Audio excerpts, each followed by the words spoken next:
100% agree with Matt of you're the new person coming in and you're going to be seen as an outsider and a potential threat.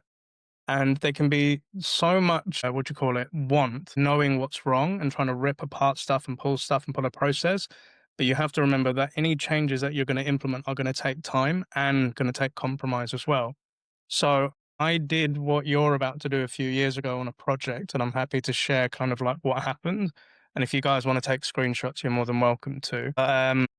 There was a company I was working same space you're going into, Connor. It was around employee engagement and HR. So when I was having a chat with the VP of sales, I said to him, could you come with how the team are currently operating? Right. So I was looking at all of their results, what the actual attainment was. And what was said to me, Connor, was here is a high performing team, like booking lots of meetings and stuff. And the reality was shit wasn't happening. Right. So the way that I looked at it was, well, what do you need at the beginning of this year and where do you need to get to? So really working these numbers and trying to understand, do the numbers make sense? Do the VP understand it? Do the AEs understand it? Do the SDRs understand it? And what I realized was there's a massive disconnect as to what the VP was expecting and what the SDRs expected to do as well, right?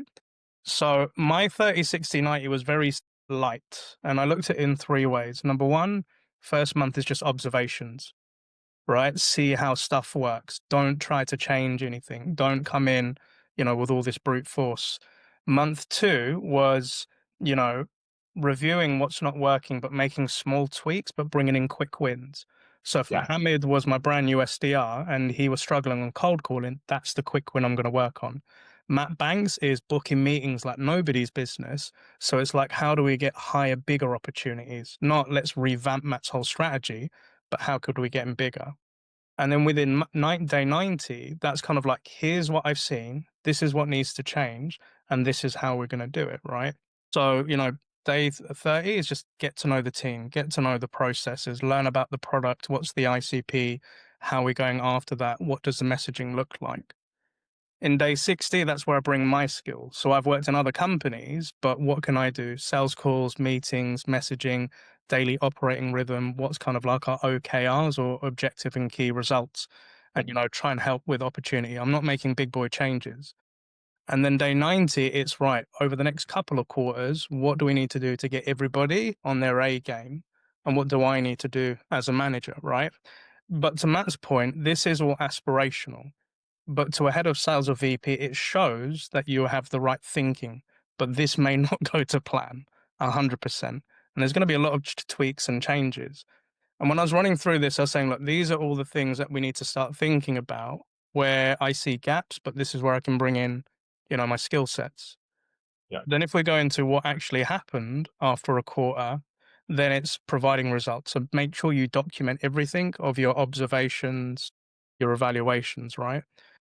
And what I was figuring out was this is what I was originally brought on to do. But then when I was doing my observations, this was everything that was wrong within that company. Multiple shit.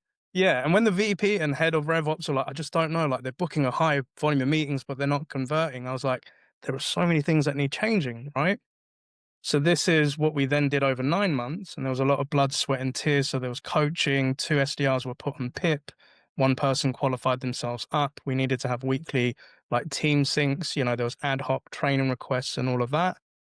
And then this is what we delivered. But then what we did do was we took it from their meeting book to op conversion was less than 35%, which is below industry average. But with the changes over 11 months, we actually then went to 80% conversion. So to the gentleman's points, don't go in gun ho trying to change everything. Observe, evaluate, recommend, and then you just keep iterating as you go through.